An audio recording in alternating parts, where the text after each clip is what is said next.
আজকে আমরা আলোচনা করব প্রাথমিক গণিত পঞ্চম শ্রেণী 2026 সনে প্রথম সাময়িক বা প্রথম প্রান্তিক পরীক্ষা অলরেডি হয়ে গেছে। আমার বিদ্যালয় পিটিআই সংলগ্ন পরীক্ষণ বিদ্যালয় পিটিআই গাইবান্ধা এর প্রশ্নটা সমাধান এবং কিভাবে প্রশ্ন প্যাটার্ন করছিলাম এবং একটা উত্তরপত্র স্টুডেন্ট কিভাবে করছে এটা আমি আপনাদেরকে শেয়ার করব আজকে। আমাদের এই প্রশ্নে পূর্ণমান ছিল 70, যেহেতু ধারাবাহিক মূল্যায়নে 30 মার্ক থাকে আর লিখিত পরীক্ষায় প্রান্তিকে এটা 70 মার্ক। আমাদের সময় ছিল 2 ঘন্টা 30 মিনিট। বহু নির্বাচনী প্রশ্ন আমাদের এখানে ছিল প্রতিটার জন্য 1 নাম্বার করে 10টা প্রশ্ন 10 নাম্বার। আমাদের এই স্টুডেন্ট সেম টু সুন্দর করে উত্তর করছে। 1 নং প্রশ্নের উত্তর লেখে 1 নং দিয়ে যেটার উত্তর হবে খ, সুতরাং 7000। এভাবে তারা সুন্দর করে 1 থেকে 10 পর্যন্ত প্রশ্নটা সলভ করছে। আমরা এখন দ্বিতীয় চলে যাব সংক্ষিপ্ত প্রশ্ন। দ্বিতীয়তে হচ্ছে আমাদের শূন্যস্থান পূরণ। শূন্যস্থান পূরণে মোট থাকে হচ্ছে 5টার মধ্যে 2 নাম্বার করে 10 নাম্বার। এ পর্যায়ে আমরা 3 নং প্রশ্নে চলে যাব। 3 নং প্রশ্নের উত্তরে আমাদের সংক্ষিপ্ত প্রশ্ন থাকে, এক কথায় উত্তর, শুধু উত্তর লিখলেই হয়। এখানে প্রতিটার জন্য 1 নাম্বার করে 10টার জন্য 10 নাম্বার লিখতে হয়।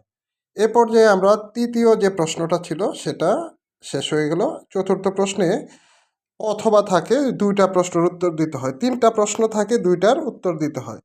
এই অনুসারে আমাদের ন্যাপে এভাবেই সাজানো ছিল।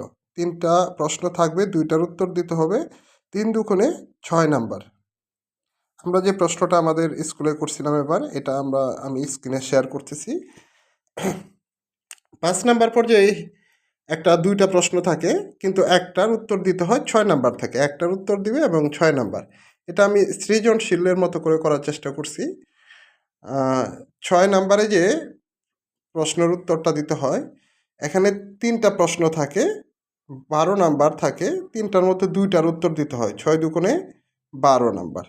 এবং সর্বশেষ যে আমাদের প্রশ্নটা, এটা হচ্ছে জ্যামিতির উপর থাকে। জ্যামিতিতে 2টা প্রশ্ন থাকে, কিন্তু 2টারই উত্তর দিতে হয়, এখানে কোনো অপশন থাকে না। এবং প্রতিটি প্রশ্নে 5 মার্ক করে 10 নাম্বার। এবং প্রতিটি প্রশ্ন আবার চাইলে সৃজনশীলের মতো করে আমি যেভাবে এই যে রম্বস আঁকো এবং রম্বসের 2টি বৈশিষ্ট্য এবং একটি রম্বস আঁকবে যার বাহুর দৈর্ঘ্য 2 সেন্টিমিটার হবে। আমি এই পর্যায়ে আমার একটা স্টুডেন্টের খাতা শেয়ার করতেছি। দেখাই যাচ্ছে যে সে সংক্ষিপ্ত প্রশ্নের উত্তরগুলো করছে।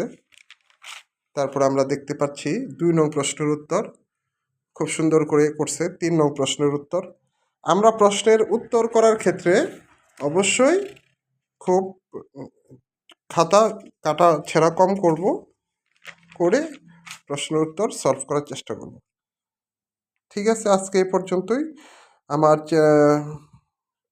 আমার চ্যানেলে শিক্ষণীয় ভিডিওগুলো দেখতে চ্যানেলটি সাবস্ক্রাইব করুন এবং বেল আইকন টিপে আমাদের সাথেই থাকুন। সবাইকে ধন্যবাদ। আসসালামু আলাইকুম।